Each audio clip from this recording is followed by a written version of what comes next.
All right. We'll give everybody just a few seconds to hop on board. Hey, welcome everybody to Denver Wine Radio, live from Bonaquisti Wine Company. This is our Jack Hadley pre-show Q&A. So welcome back to the winery, Jack. Thank you. Thanks for having me. Man, yeah, it's great to have you here. So anyway, your new CD's been out now for a couple months, and everyone's digging it. Yeah. So tell us about it, the Langston, Daybreak in Alabama, the Langston Hughes project. I know we've talked about this before, but tell everybody a little bit about Langston Hughes and how you got involved in with doing this project. Yeah, the Langston Hughes project was a couple years in the making. And, you know, I've written 9 songs based on the poems of Langston Hughes. And Langston was one of the driving forces in the Harlem Renaissance. The guy was originally from Joplin, Missouri, moved to New York City, and got heavily involved in all the, you know, the flowering of Black literature, poetry. He was a playwright. He was involved in all kinds of activities in Harlem at the time, and the things that he went through at that time were actually the same things that, you know, my dad and people of his generation went through. You know, extreme segregation, no opportunities, so you kind of had to make your own opportunities. And the way he handled himself and the things that he wrote, you know, they still hold up today, unfortunately, with all the negative stuff that's been going on. And I think that the guy had a lot of hope. And the poems that I chose to write the music around, I think emphasize that. And I'm getting a real good reaction from the people about the music.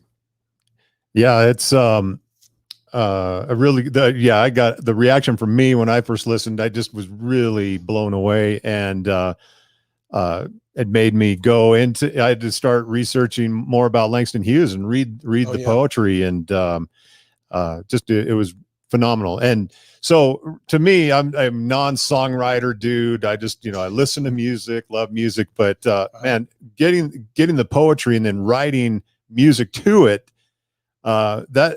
it's difficult. It sounds difficult to me. You make it sound easy, but I know you worked on this quite a while. Yeah. Sometimes a song will happen quickly, however the magic happens. But a lot of times there's rewriting, there's a different style you want to try. And it's a lot harder than I thought it was going to be. And I said this in our previous interview. One of the problems with working with poetry is that it's not song lyrics. So it's not broken down into the different sections that you might assume go with the song. So you have to break up a poem into different parts and find out if a certain line is going to be a hook, will that work? And you just go from there. And it was a more time-consuming process than I thought it was going to be, but rewarding at the same time. So I'm real happy with the way that it came out. Yeah, definitely. So if anyone has a question for Jack, now's the time. Post it up in the comments. He'll answer them for you, because we're closing in on showtime, and we want him to answer any questions that you have. So, no personal questions. Okay, that's right. No, nothing personal. But let's say, okay. So tell me this. I've got a question for you. Sorry, I'm looking for the song on suicide. Yeah. Okay, so that's a song like when you look at that and you go, oh wow, what's that about? Or a poem? There's not a negative connotation that comes from the song. Can you explain more about that? Yeah, it was. Despite what the title says, to me it was a cry for help, sort of mixed with a love song. and he's completely distraught because the person he's in love with has left. So he's trying to figure out what to do. And I think out of all the poems that I used for songs, that might have been the most intense and maybe the most dire as far as like a personal thing, that you might be going through, and you've got to somehow work yourself out of it. Wow. I almost didn't use that poem, but then I thought, well, if you're trying to connect with all the different emotions and the wide subject matter that he wrote about, you need to address that too. So, that's why I went ahead and used that one.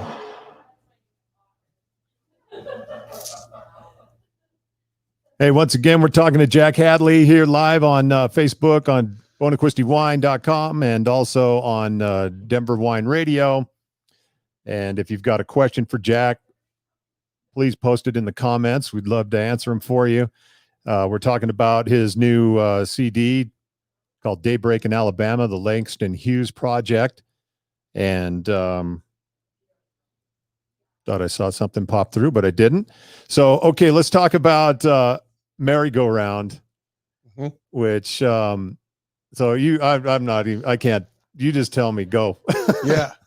Well, Merry-Go-Round is at least as I interpreted the poem,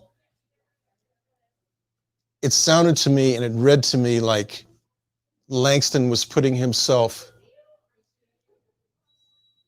in the shoes of a kid, a black kid at the time, living in the South, wanted to go on a merry-go-round, and there's no place for him to go because everything is segregated. And so he's asking the question, what's a black kid to do? Where's a horse for a kid that's black? And that one touched me. And that was one of the songs that came quickly for me. For whatever reason, it came quickly, and it was easy to write, and I felt it immediately. Sometimes you don't, but with that one I did. Yeah. Yeah. When I went, when I was reading some of the poems from Langston Hughes, and I noticed that they were, some were very short. Oh yeah. But definitely, to the point. And,